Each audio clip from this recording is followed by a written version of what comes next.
What up? What's up? What's up, everybody? Welcome back to another episode of Share the Livestream. Good News and Company. My name is Joel Barnes. I'm hosting the show for now. I say that for now because, I don't really know. And this is a passion project right now. It's a healing project right now. It's an important project right now, but it's just for right now. Who knows what ends up happening with this project in the future? I'm open. I don't got to be the guy. Maybe one day someone else runs Share the Livestream, and maybe because of that we are able to have a little bit higher capacity right now. I'm doing the show every Monday, Wednesday, Friday.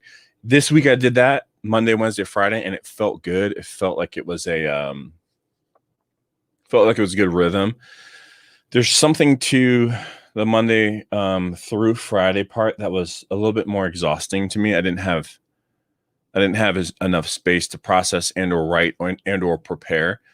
Mondays were always good, but then I kind of start getting on my heels.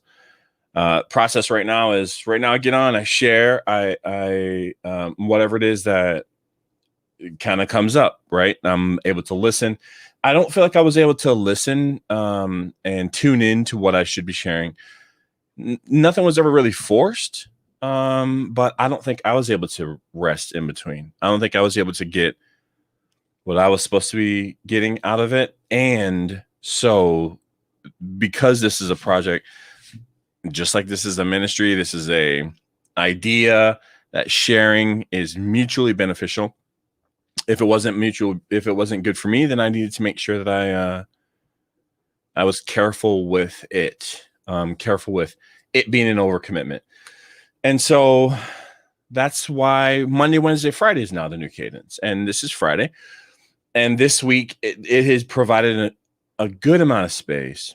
I don't think I could have talked about struggling for the last 6 months 5 times. I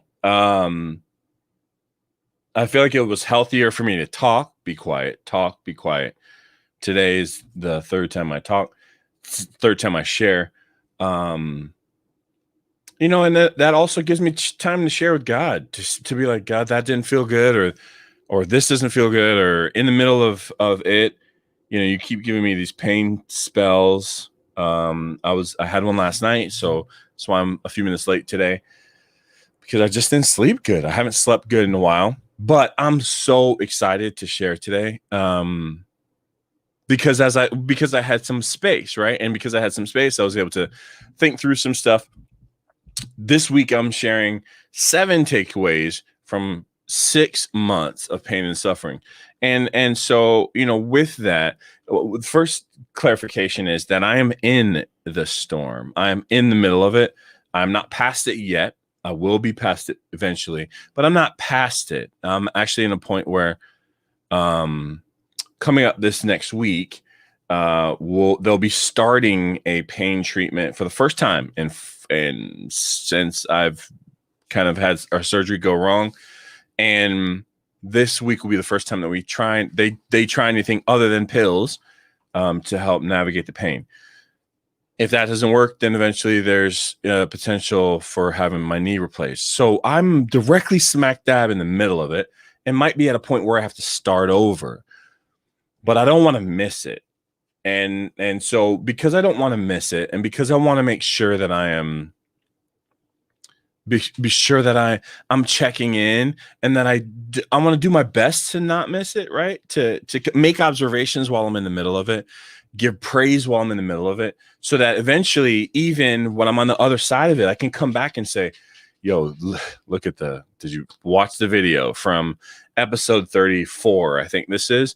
And you can see you're in the middle of it. Like you just woke up from a nap because you needed a nap, and you had to take a nap before you shared, and you just woke up from a nap, and you get on and you're talking about the things that you're noticing right now. And now the reason why I'm not a 5 top things that happen things person. I'm not like a top 3 ways to lose weight person. I'm not like a top 5 ways to save your marriage. And the only reason why I'm not is because I feel like it's over commercialized, undervalued. bullet points are, and people don't want to listen to the whole thing. Most people won't listen to this, even though it's about something that we all struggle with. We all have pain. We all suffer. Most people don't want to navigate that. And I understand it. For a lot of my life, I haven't either. Today, I had an opportunity to talk to a brother who's going through it, and he's going through it around the subject of, co-parenting, and he's actually getting a divorce, and he's just his heart's being ripped apart. And people don't want to submit to the fact that they're having a hard time, because we're so programmed to just be like, I got this, everything's good, don't worry about it. You know what I'm saying? Like, and that's in the world. The world is very much in tune with, the good news, or the perception, or the, skinning it a certain way, or making it seem like you got it all figured out. And the reality is none of us do. But the reality is most of us don't want to admit it. Most of us don't want to talk about it. Most of us will either self-medicate or lie even to ourselves, to the point where we can drive ourselves out of pain. The reality is that's not necessarily processing it. That's not necessarily healthy, as I've learned in my life. There have been times where I've self-medicated. There have been times where I have ignored, and the reality is those things never go away. They might get quiet. The situation might sound or feel different in the moment, but it's never leaving. So all that being said, this week I have been celebrating my top 7 takeaways. Now, the reason why I say top 7 is because, first of all, I've been going through something for 6 months, but this is 7 points that I'm learning, that I'm taking away in 6 months. Originally, it was 3. Then it became 5. And then I was like, well, 5 things to learn in 6 months means that I didn't learn more than one thing every single month, and I have. And so 7 is God's perfect number. 6 is the amount of time that I've been struggling. It's got to be very clear, if it's 7 things that I take away in 6 months, that God's winning this whole battle, right? And so I went with 7 things in the 6 months that I've been going through it. Monday with a 6-month anniversary. That's how everything kind of kicked off. That's how the whole thought process. I'm not a New Year's Eve kind of make resolutions person, but I am a reflect on certain days, reflect when prompted to in certain times kind of person. I always reflect around my birthday. I always reflect around the changing of the year. I always think back to, where was I last year? I always, and more about that than I am like setting, unrealistic expectations. But reflection more often than not serves me better, because it helps me realize, like, wow, your 6 month mark, you said XYZ. And so when I'm a year into this process, because there's still, no matter how I look at it, no matter what happens, whether I have surgery right now or I just start to recover with this pain treatment stuff, in a year, there's something about it something about it will linger, right? Whether it's, the extra 20 pounds that I still haven't been able to get off, or physically walking, whether or not I'm able to physically walk in a year, and God willing, I will be able to. But there's something that's going to be here in a year. And I want to look back at this time at the 6 month mark and say, this is where you were during that time. Who knows? Maybe I'll be able to inspire myself better at the 6 month mark than I am at the year mark. And we'll see. We'll see how that goes. But so 7, that's the reason why it's 7. That's the number of months it's been going on. Pain and suffering, it just not pretty words, right? Not pretty words, not words that we love to talk about. But I highlighted 7 things that were above and beyond the things that we take for granted, right? I wanted to make sure that these are 6 or 7 things that happened that I can say, kind of summarize, or that are takeaways from this particular season. 7 things that I don't think were there or had not come to a head, or maybe were not able to be succinctly pronounced, right? Concise. And then I also want to make sure that there were 7 things that were not cliche, right? And I'm not saying that it's cliche that I have a warm bed to sleep in, and that I have a roof over my head, or that I have food in my fridge. Those are all things that I'm very thankful for. And to be honest with you, there's the possibility in this past 6 months for all of that to have gone out the door. There have been times during the 6 months where I haven't known where groceries were coming from. There have been times in this 6 months. There's a time right now, I don't know how these bills are going to get paid. Y'all can stop calling me. I don't have the money for it, but eventually I will. And then eventually I'll give it to you. But there have been things that I've gone through that I don't take it for granted. I don't take anything for granted. I don't take anything that anyone's done for me for granted. Whether it's a meal today, or it's someone who gave enough for me to actually get the computer that I'm live streaming on, that I'm able to do the edits and do the videos and start to create more content. She gave it to me for me and my bills. I made the decision to take that gift and to invest it into this ministry, which felt like the right thing to do. It felt like a only God kind of moment. And so that's I don't take any of that for granted. But these are just 7 other things, right? On top of all those blessings, on top of the air in my lungs that I get to take away from.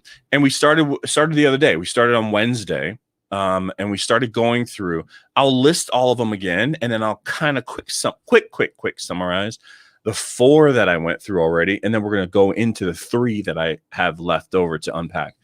But before all of them, the God Has Never Gone was an overarching. This is not one of my second takeaways. This is something that I've known. This is something that is true. And this is something that I wanted to create as a filter or lens for anything that I've learned in this season, is that it's been through the grace, through the love, through the compassion of God that I have the wherewithal to keep my head above water, even though I'm in the storm of my life. It is the wherewithal or the idea or the ability to even know that there's daylight in this season where every single element of my life has been turned upside down. I mean, from parenting to, relationships to being able to be at my church, to my job that was at my church, to my health, to walking, to my health has been, to where all those things have been like under siege. God has never gone. God has never been gone. And I just wanted to provide one quick scripture about that, which is one of my favorites, and I should have thought about it the other day. But Isaiah 41:10 just says, "So do not fear, for I am with you. Do not be dismayed, for I am your God. I will strengthen you and help you. I will uphold you with my righteous right hand."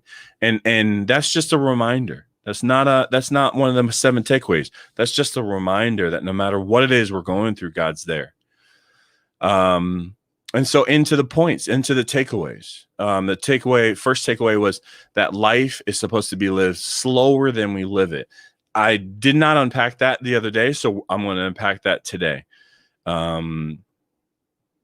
So that one's one we're going to talk about today. The next one I had on my list is that it's okay to not be okay, but for real, right? And the but for real part is the part that hopes to strip away the clichéness of that, right? The part that it's like, yeah, it seems like we're building a tolerance for not being okay, and that's great. And I love that. I love the work we're doing. And I don't mean to, with my stripping away of cliches, with my saying things that might be counterintuitive, not anti-intuitive, but counterintuitive. I never mean to ever express disrespect to anyone that says the cliches. No one that speaks in the Christianese, right? I'm not trying to knock anybody for anything that they say or do or believe, or any ways that they have to portray, communicate the truth. That's never my intention, period. It is my calling to do something different. It is my calling to say something deeper. It is my calling to be controversial slightly and to be challenging. It's my calling in the world to understand what I hear use my discernment to process it and then to resource it. That's the reason why I feel like I'm landing on the mission statement for Share is to share our blessings and our bruises, to resource each other with love and empathy. And it seems to kind of flow off of my tongue easier and easier every time I say it, which none of the other mission statements have been able to. But the idea behind resourcing it is the fact that it wasn't mine in the first place. It's not my truth. It's not my wisdom to give.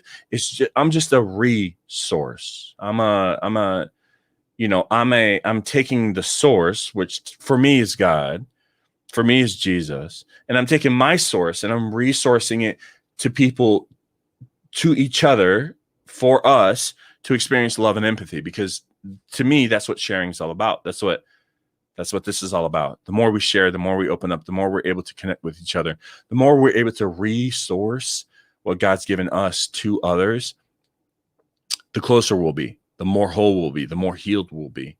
And so it's okay to not be okay. I think that, that's a decent amount of unpacking. We might go back into that a little bit more. That's one of the ones I didn't get to in depth the other day. One that I did get into depth, though, was that I don't blame anyone. I didn't do anything wrong. The world wants a villain, but that's not a burden for me to carry. And that's a statement. And that I think that's a personal takeaway. But I felt challenged in the last couple of days to take that from the I don't blame anyone, I didn't do anything wrong, to unpack that just a step more. I did the other day, but I think I feel the urge to unpack that a little bit more, because I want to make sure that anything that is kind of housed inside of this ministry, nonprofit, business, incubator, think tank, whatever it is that God's doing with Share, that I want to make sure that it is something that is a takeaway. So the takeaway for others, the takeaway for me is that I don't blame anyone and I didn't do anything wrong, meaning this wasn't something that I could have prevented, right? This is, and I do that. I tend to do that. Like, okay, what, and this is a true story about anything. There have been times, I can think of a time right now where someone, made a really hurtful accusation to me that I was flirting with them instead of like trying to speak what the truth was that I understood to be to them. And that broke my heart because it wasn't my intention. I was not interested in this young lady. It's also happened with men, but different story. But I think that just the way that I am, I'm just a little bit nuts and very free with who God's made me. But what that did was that made me start to analyze the beauty of that was that as much as that hurt me, it was for me to figure out what my participation was in her truth. So what was it about me that I need to make sure that I'm aware of and that is not a blind spot, so that my interactions with women in ministry can be whole and healthy and good, right? And not mistaken. And whether it's me stating my intentions early on or not, or whether it just takes time for people to kind of understand where my head is or what my intentions are, it was hurtful, but it was for me to try to figure out as well.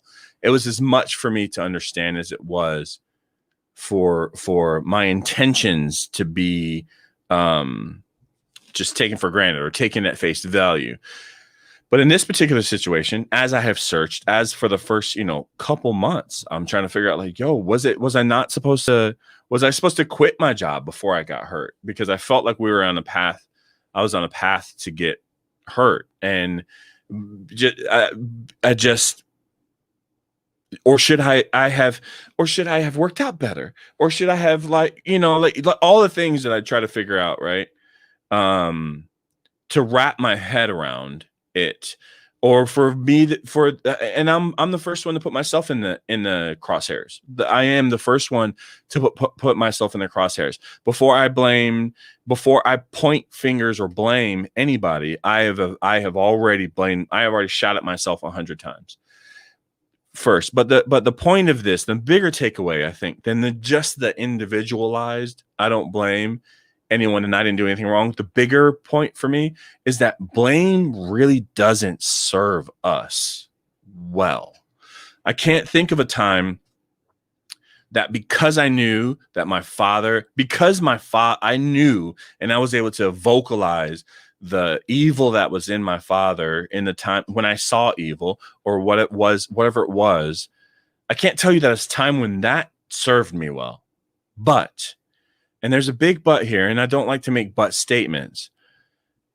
Advocating for myself, because that was the second part of it, and I put them as two separate points, but the second takeaway was advocating for is not a synonym for advocating against. Okay? So I'll say that again.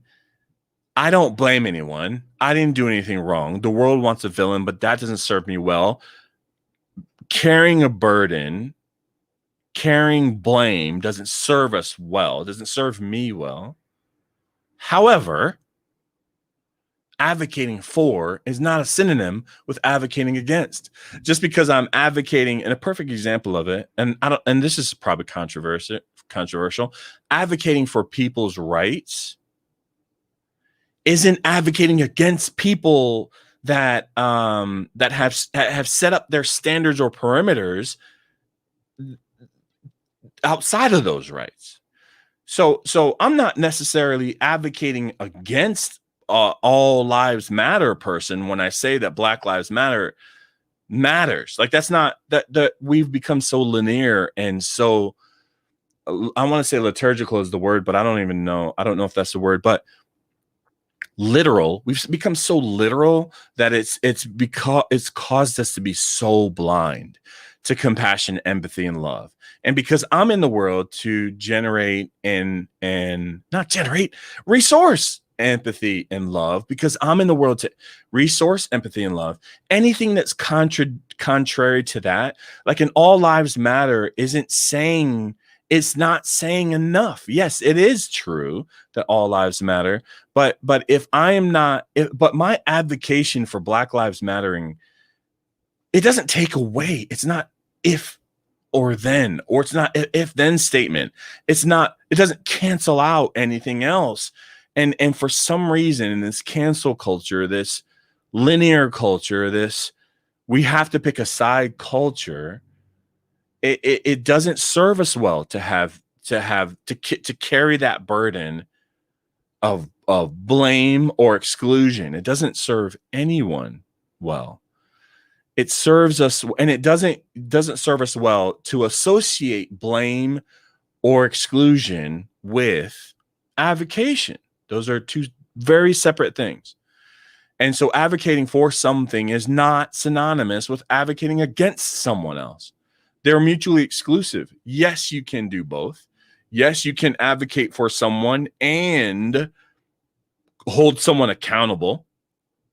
Absolutely. Is that important? Absolutely. Is it important that we find or figure out who is responsible for my health shift, change? Yes, 100% it's important. It's important for us because there needs to be something that helps to make up for the fact that I have now lost a half a year of potential work. I was just about to come online with a client who would have tripled my salary, and that wasn't God's plan. But the fact of the matter is, there it is important to advocate in order to figure out how to hold accountable, right? But it doesn't mean blame, right? I don't think that I don't know what my doctor did inside my knee, but I know that something didn't go right, and I know that it's caused a lot of pain, and I know that there's something somewhere that needs to hold that accountable, hold that system accountable. I know that. But it's not a linear equation that says avocation equals blame. Those are two separate things. That's why I gave them two separate titles. And that's a big takeaway for me. Big takeaway for me in my life. In the middle of pain, and that was something that has been generated by a season where it would have been completely justified for me to blame whoever I wanted for this over the course of this time. it also would have added to my pain. I would have been picking up the pain and burden of blame instead of being focused as much on healing. And so that's a big takeaway for me this season. The next one that I had mentioned was ride the wave. Resistance is futile. When you get the urge to act. If you feel worn out, rest, and then act again. That's the one that we're going to unpack today. The last two is health is fragile, and probably the easiest thing for us to take for granted. Health is fragile, meaning if you've never suffered with something that is chronic or pain that's chronic, or, I saw Rachel in here, and she's been very open about diabetes and how that has changed her life. If you have never had something that completely shifts what health looks like, feels like, my mom, it might be in here right now. And I know that she's experienced things where she's experienced the fragility of health. We've gotten we're really good about talking about, we're better at talking about health than we probably ever have been in the history of America, which is great. But we are talking about it also in a place where it's like health is wealth. And the reality is sometimes you're unhealthy and it's not your fault. It goes back to the other point. That's something for you to understand. That's not just that, but it's also taking health for granted is something that I kind of want to, that I have learned with fresh eyes in this last 6 months, that health is fragile. For me, it's been one thing after another, after another, after another. It was originally, September, October-ish, I started to notice a pain in my back. November-ish, I started noticing that there's a pain in my knee. I didn't realize that when something happens top right in your body, something responds lower left because you're shifting your weight. And I had slipped discs in my back to the right side, and my left side was overcompensating for it. And I was pivoting more off my left foot, left leg. And so both areas became injured. And then as both areas became injured, working out was less. And as I worked out less, I became more unhealthy. And as I became more unhealthy, my blood pressure was actually an issue for the first time in my life. I never had blood pressure issues ever. And then I'm trying to get the surgery scheduled, and all that stuff doesn't help with your mental and emotional stress. And then I get the surgery, and then the surgery goes bad. And then 6 months of not being able to walk or having to walk on crutches. It's one thing after another, because our bodies are built in such a delicate balance, a beautiful, delicate balance. We are resiliently, delicately balanced, that if one thing starts to happen, sometimes it's a delicate, fragile off balance, and that off balance is hard. And I've been off balance for like the last year and a half. I have not been in that, and so the goal. So I wanted to point out that health is fragile. Health is not just wealth. Sometimes it's not up to you. It's not your fault, but things go weird with your health, and you have to do the best that you can to get your health back into balance, because it is fragile. It's a fragile balance. And I've just witnessed that in the last 6 months. And it's something for me to take heed of. It's something for me that I want to share, is that health is fragile, and we have to do the best that we can to keep ourselves in balance. It affects everything, mentally, emotionally, spiritually, even. And then trust your gut. That was the seventh takeaway. Trust your gut. And by that, I actually ended up meaning trust the Holy Spirit working on you in your wisdom and decision-making process. And the reason why I'm leaving it as trust your gut is because each of us is individually wired and individually made.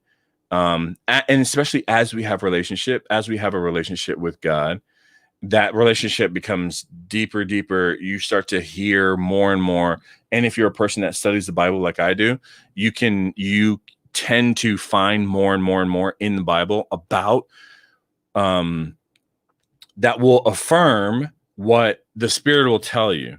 And so you will start to understand more and more about what God's heart is. And as you understand more about what God's heart is, it becomes your heart. It starts to take over what your actions are slowly but surely, and never completely.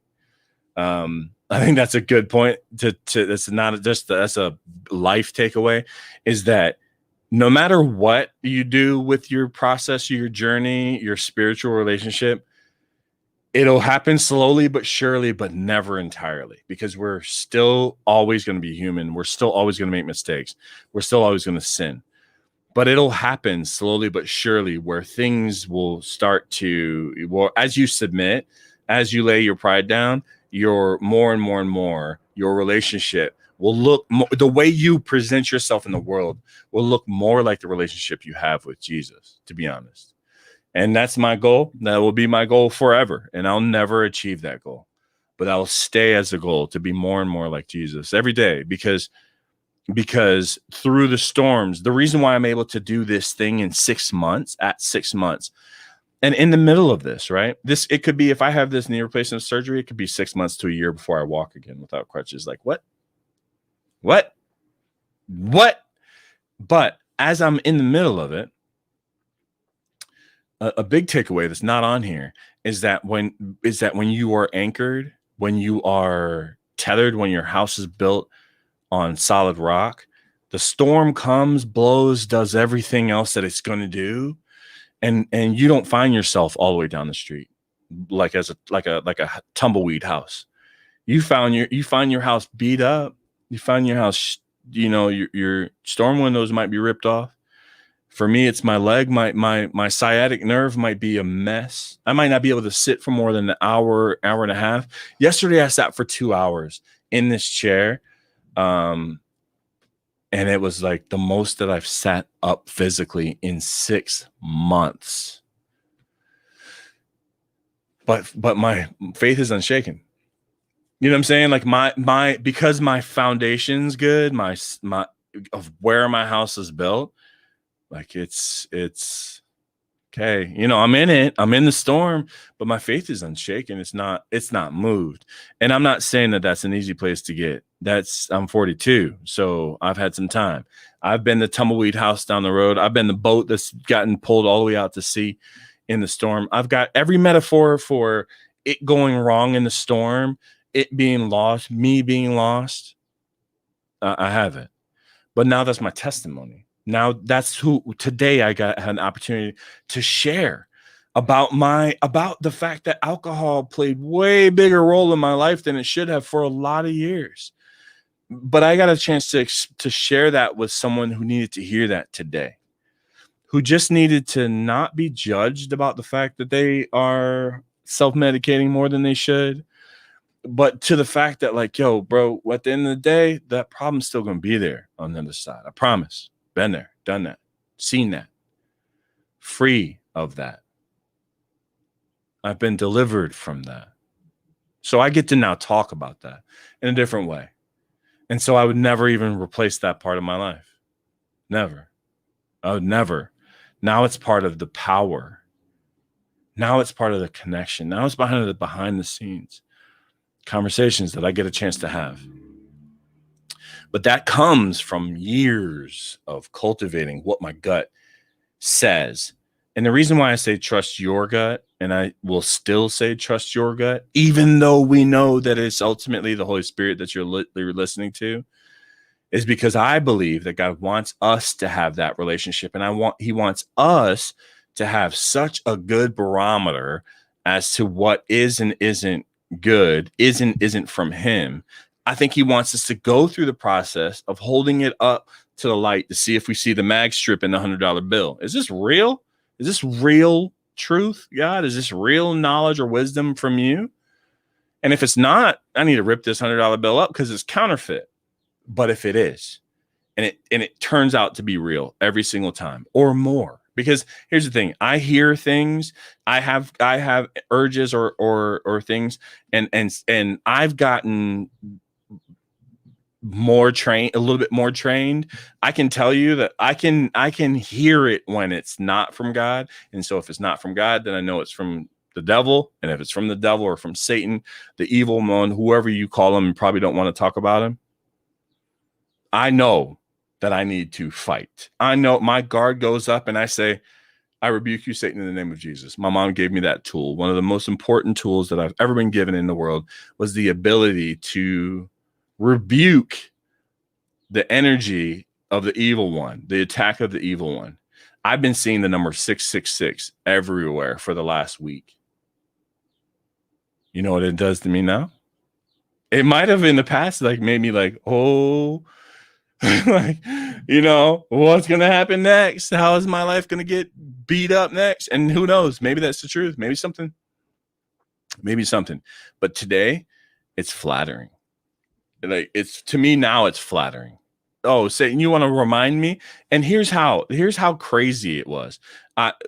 Last night, right? So some of y'all know that I play video games. You know, it's been a great pastime for me to get out of pain, to get my mind off of pain, right?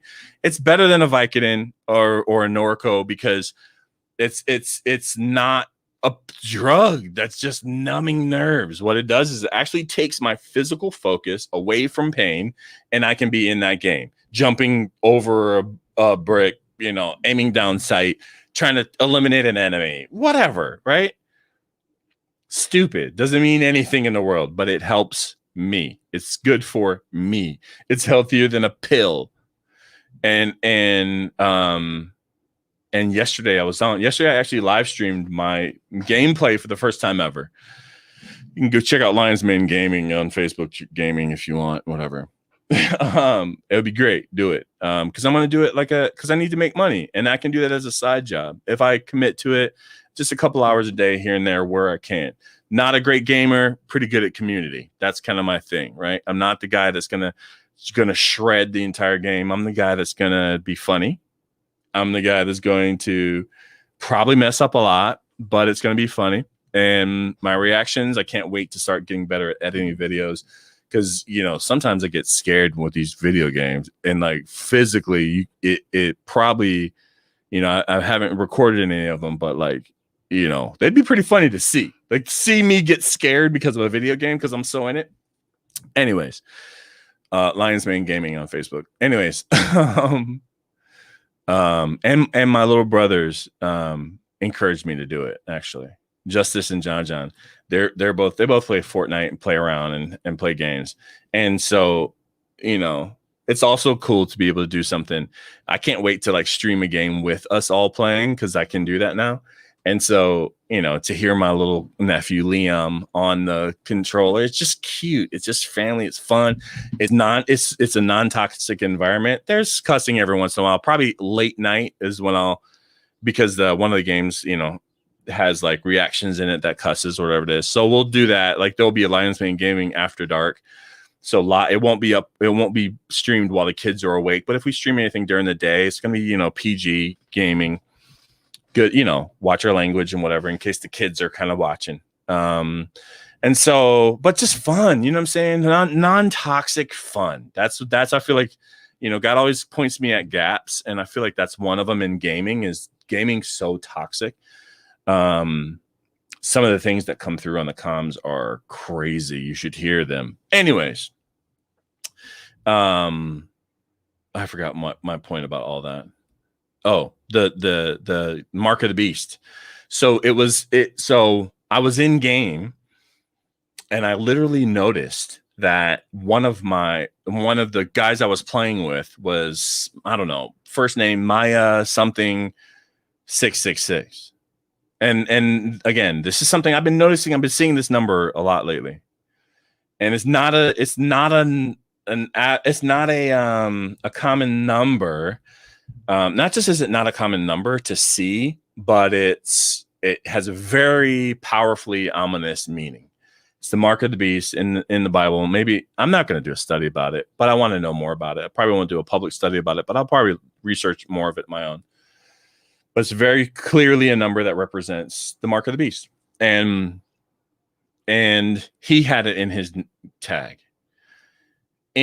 I get off of this game and I get off of my PC gaming and then tune in to game with my friend Kyle within an hour or so, and someone's damage that they did was 666. And then Kyle, and I was like, man, I keep seeing this number 666 a lot. And Kyle was like, have you looked at my score on something? And I was like, what? And it was right there on his page, on his score. It was like, 10 numbers. It was 14 million, blah, blah, blah, blah, blah, 6,662. So it was 3 6s. And I was like, wow, that's weird. And so it showed up a lot, but I have power. You know what I'm saying? I'm not scared of that. I have power over that. And so what I mean by trusting your gut is is the more you work to step into the power that God's built you with, the way that He's created you in His own image. I can say trust your gut, and the implication is that you're trusting what God's been putting inside of you for maybe your whole life. What God's been developing inside of you for maybe your whole life. One big takeaway with the reason why I said trust your gut is because I have worked in nightclubs, bars, and churches my whole life. And I have learned some of the most valuable lessons about humans. First of all, I learned that like nightclubs, bars, and churches all have the same crowd. Not just because all people are people, but because people are searching, people are celebrating, people are sorry, or sorrow, in celebration or sorrow, in both churches and nightclubs. Like it's just the same thing. It's like either you're drowning something out or you're celebrating something. Both of them as institutions can be temporarily satiating, can be temporarily satisfying. And whether it's healthy or not, both of them have the ability to be a Band-Aid. If there's not really an opportunity to take it much further in a nightclub, like you can't, I think that anyone in a nightclub can point someone to Jesus. And that's what I tried to do, probably, in my own way. I used to say that if people were to look at me and to see the energy, see the light that's inside of me, if they have a question about it, then I'd have an opportunity to teach them where I got it from. And I did have that opportunity multiple times. And that is what my ministry looked like early on. It wasn't front facing. I wasn't the physical trainer of ministry at the time. I was just a guy that did a unique job, did a really scummy job in a really uniquely not scummy way. And so it was intriguing.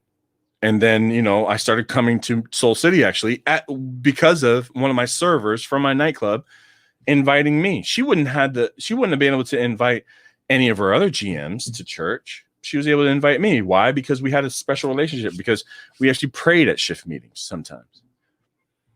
Because I said, hey, if you don't feel like praying, that's fine. But I want to pray about this particular thing because we want this to go well. We want this to be successful and safe for everyone that's involved. So then we'd pray. Yeah, I was a general manager that prayed at shift meetings. And so I don't want to, because I have those experiences, though, I don't want to discount those experiences or any experience that God's put inside of me as a viable thing to have learned from.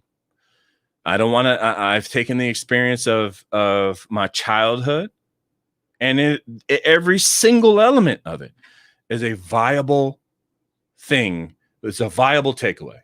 It's something that's added to my gut, something that's added to my discernment that I can take with me into the future and now share with other people.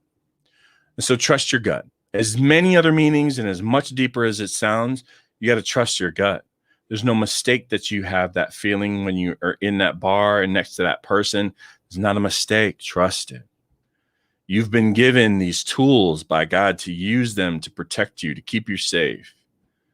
He's made us a species that gets a urge in our stomach when something's off. Like, come on, that's not. I was about to say that's not normal in nature, but other animals, they can't exactly explain it, but all of a sudden something's in the air, and it might be a lion in the brush and in the bushes waiting to jump out. It might be something, but there's an instinct that God's put inside of us, and we got to listen to it. The more we can tune it to the Holy Spirit, the better. And so I think that I've pretty much unpacked most of them pretty well, except for this one that I want to go a little bit deeper in. Life is supposed to be lived slower than we live it. And and that's that was a big one for me. That's a hard one for me, because for me to admit that my life is supposed to be lived slower than I was living it is for me to, it felt like it was for me to somehow admit weakness, admit something along the lines of submission that I don't think I wanted to submit. I really enjoy moving fast. I really enjoy getting things done. I'm on a mission trip. I got called. I named myself Mr. Get Shit Done on a mission trip. I mean, not that it's, whatever. It's ironic. The point more about not the fact that I said get shit done, more about the fact that I was so enamored with the get it done mentality, or get it done, or do it. I walked into a mission trip like, yo, we're building the house this week. And we didn't even come close. We barely dug the foundation, but it wasn't about that at all. But the point was, this is a culture that wants to get it done all the time. We just want to get it done. We want to go fast. We want to be task checkers. We want to, we want to check the boxes and all the things and turn around and see like what we did. I wanted to like, my intention was for there to be a house there when I left for the family to be in, right? I mean, cute, Joel. I get it. I think God understands where my intention was. It wasn't that I wanted the credit for doing it because I knew it would be impossible for me or even my team to do it. I knew it would have to be a big joint effort. But the reality is, us working on that house was a process. Us working on that house involved the community. So when was the community able to come out and help as well? And then there was a team that would come right behind us, and they would pick up the next segment of work after we dug the foundation and dug through a fire ant hill where ants were that big. Holy crap! It was the scariest thing in the world, and the dude's just standing in the fire ant hill with them crawling all over and biting him, still digging it, and we were like about to cry. But after the foundation was dug, then someone comes and they fill the foundation on their team and their trip. And they have an opportunity to work on this project. They have an opportunity to be invested in this project. And then after that, someone comes and they put the bricks up. And then after that, someone comes up and they put on the roof. And the project is spread out over time and not Americanized and get it done in a day. The faster we can build the house, the better, and we can move on to other houses or whatever it is. The project actually involved the community. The community actually had the chance to rally around the project. Right now, I'm the project. Right now, it's very clear to me that I'm the project. I'm the thing that needs the most work on right now. And so right now I have the opportunity to go slow and allow the community to come around me and allow me to see clearly what it is I'm supposed to be doing. Allow projects like this to spring out of this season that allow me to reflect, that create something for my mind to wrap itself around, that creates something of a space for me to process. I've thought multiple times in the last 6 weeks about not doing therapy anymore because I feel like I get more out of this, or switching therapists or taking a break or something, because my desire isn't as I continue to process, I'm healing. Like I feel different than I did 6 weeks ago when I started this project, because I'm seeking. Because there's something that's very valuable about it when you are the one that's seeking. But seeking can't be rushed all the time. We want it to be. I want to get to the end of the story and walk and run and go back to build a house in El Salvador. That's what I want to do. I mean, that's literally the thing. I want to go to Florida and see my mom and hug my mom. Those are the two things that I mentioned even earlier today, when I was talking about being in this season myself and trying to convey to my brother who is in this season where he is fighting for his parental rights and he's having a hard time wrapping it all around. The two things that I pointed to the most were getting back to be able to go on mission and serve people in general, physically with my body, because I love it. And the other thing that I said was I want to go down and see my mom. Those are the things that are at the top of my list of things to do when I get better. And I don't think those are bad things. You didn't hear me say anything about making money or getting back to like the grind or whatever it is, or getting, back on top. Like the reason why I talk about getting back on my feet is so that I can take this ministry maybe to another level, maybe so that we can actually do projects in our community that I am feeling more and more compelled to do, or these ideas that I have, physically being able to meet with people, sitting in a chair for more than an hour to have the meeting or to discuss the thing, or to see what God wants to do in that space. I'm excited for that. I'm not excited to like get back on my feet to make money, because making money has never been my motivation. The reason why I'm in a financial situation right now is because for the last 2-3 years, I haven't been chasing money. I tried to chase money before. And it just doesn't work for me. It's just not a motivator for me. I'd rather do the work that I do and just let someone else take care of the bills. Like if someone would just take care of the bills, I'll take care of the ministry stuff forever. I'll just do it, because I don't care about this. I don't care about like the money part of it. I care about people. That's invaluable to me. If you can share with people and unlock them to be free, that is more. It's more valuable in the world. Change can actually be made. Change can actually be broken. Cycles of abuse and oppression can actually be shattered if you just help people to be free. And so that's my goal. That's my calling. But Psalm 46:10 says, "Be still and know that I'm God. I will be exalted among the nations. I will be exalted in the earth." The reason why, so I have an article. There's an article that I found that was just loaded full of great, not just scripture, but like interpretation, commentary on the scripture about the pace that we live life at versus what the pace that God wants us to live. It talks about, and in a lot of my own studies, I've discovered a lot of stuff that talks a lot about God doing massive, incredibly miraculous things and then going to rest, going to pray. In the boat, he's asleep. He's asleep in the boat in the middle of the storm. I mean, metaphorically powerful. After he feeds the 5,000, they are in retreat to go rest when he feeds the 5,000, but then goes and rests. He pulls away to pray regularly.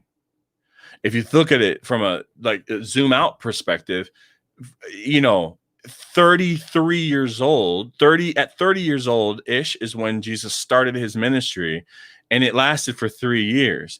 That means for 30 years, he didn't do ministry. For 30 years, he studied. For 30 years, he tuned in to being human on earth, because he didn't need to know what the truth was. He needed to tune in to being human. And so for 30 of his 33 years, that's less than 10% of his life. Was he busy? And even when he was busy, he made time to pray. He made time to pull away. He consistently reminded his disciples to do the same. And so it is not just by the words that I find that say, "Be still and know that I'm God." It's by his example on earth that I am inspired and encouraged, that the rhythm that we have created in our lives, in life, is not one that allows us to reflect, to understand, to dial into the empathy and love that God's put inside of us naturally. Busyness causes us to skip over people. I can tell you that one of the most powerful relationships I have to this day happened in a fleeting moment where I was busy, but I stopped and I communicated with someone, and I took a moment and I said, "Hey, what's up? Welcome to Soul City." And me and that person are still friends. And the thing that she touts as the most is the fact that I was busy, I was running around, and I stopped and talked to a 70-year-old woman, because people don't do that. But it's not about me doing it. It's about the fact that busy is just it should be running in the background, where it runs in the foreground for most of us. It should be running in the background. We should be busy until it's time to stop. We should be doing until it's time for us to connect, until it's time for us to rest. You see what I'm saying? Like, it could be a secondary thing that happens if you want to get things done. There's nothing wrong with getting things done. There's only something wrong that arises when we're not making the space for each other, for time with God, for prayer, for meditation, for rest. You know, wherever you are in your faith journey, like you can't burn the candle at both ends forever. It's called burning the candle at both ends because eventually the ends meet. And when there's nothing else but the wick to burn, the wick burns, and then the wick burns itself out, and then it's over. We use that as like it's a term of like, yeah, I'm burning the candle on both ends. Yeah, you know, like you're doing something good, but in reality, like eventually that's a recipe for failure. You know what I'm saying? So anyways, those are my 7. Those are 7. The quick overarching one. God is never gone. Life is supposed my 7. Life is supposed to be lived a lot slower than we live it. It's okay to not be okay. Blame has no service to you. Advocating for is not a synonym for advocating against. Ride the wave. Resistance is futile. I don't think I unpacked this one very well, but I kind of have unpacked that one the whole time. Ride the wave. Resistance is futile. When you get the urge to act. If you get worn out, rest and then act. And what I mean by that is I have seasons. I have to be very, especially now because I'm physically weaker, I have to be very, very in tune with like, okay, today has to be a rest day. But then I have days where I wake up and I'm like, yo, we got to go. We got to get after it. We got, you know what? I have a little more energy today. Maybe I can work on setting up the live stream better, or maybe I can work on setting up the environment or space for me to share, or maybe I can read today. There's certain days where the pain's so bad I can't read. I can't study. So if I have an opening, I want to use that opening. But then I want to be generous and forgiving of myself and of my situation. If the next day I had planned to do the XYZ study and I can't, right? Because I'm beat up, or maybe I went too hard the day before, you know, I'm feeling it today, probably because I sat for 2 hours, but I sat for 2 hours in this chair last night. So I got to be cut. I had to take a nap earlier and I took a nap. You know what I'm saying? Like, you gotta take care of yourself. And the reason why I say ride the wave, resistance is futile. Like if you, I'm from Florida, so I know. So an undertow is like when the wave is coming in.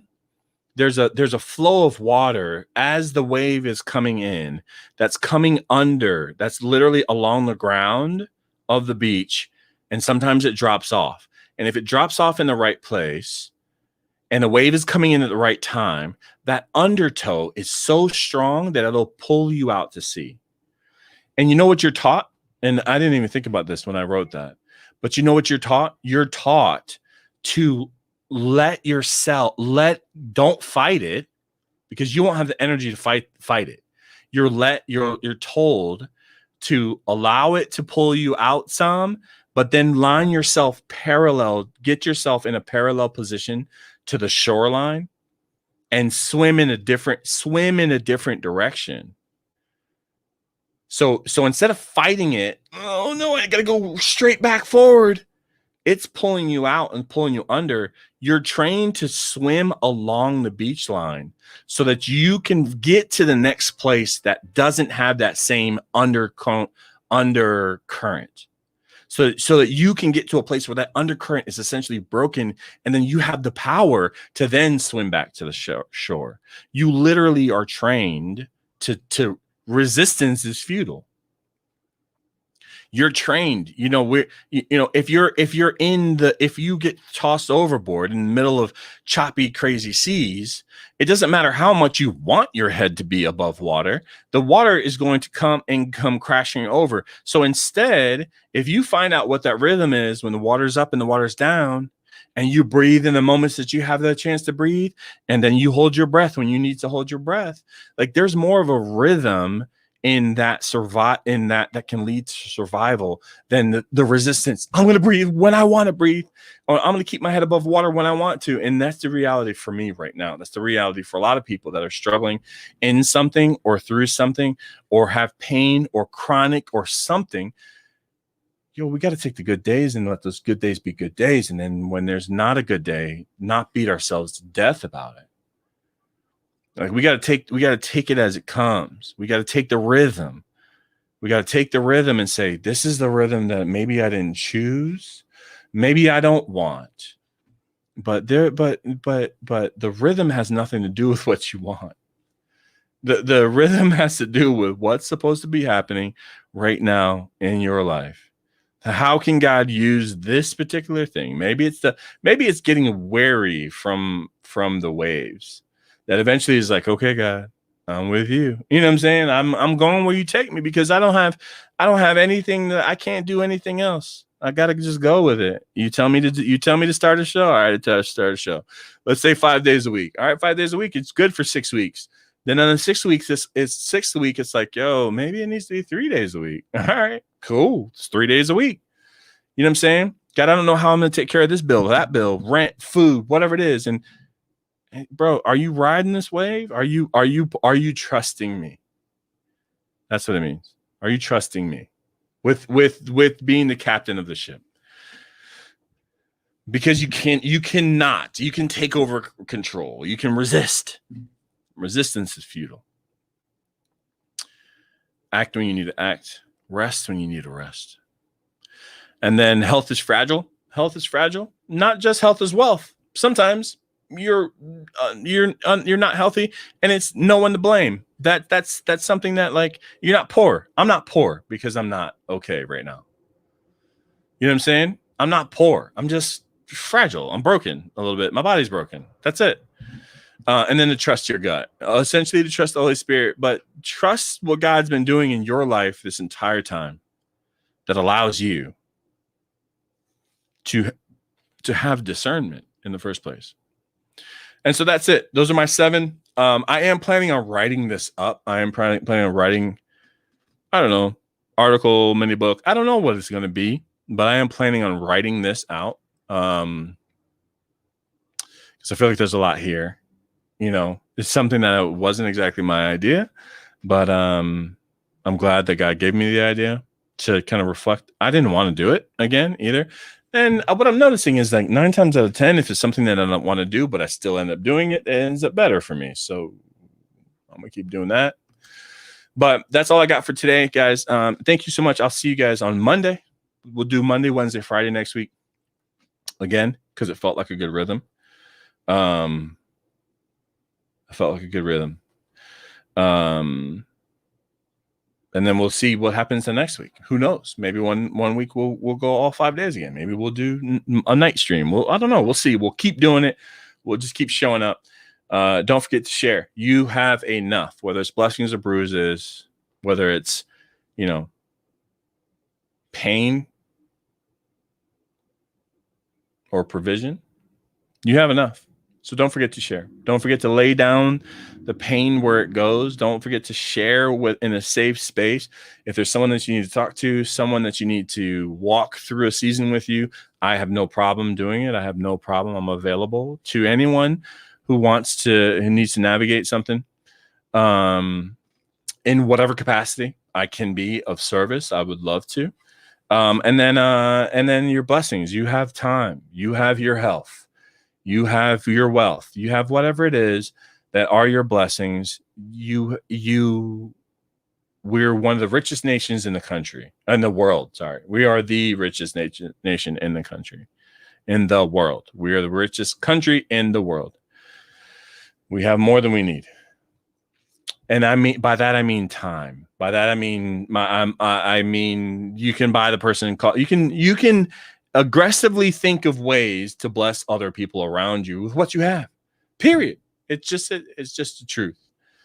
So don't forget to share. And we are out. That's it for today.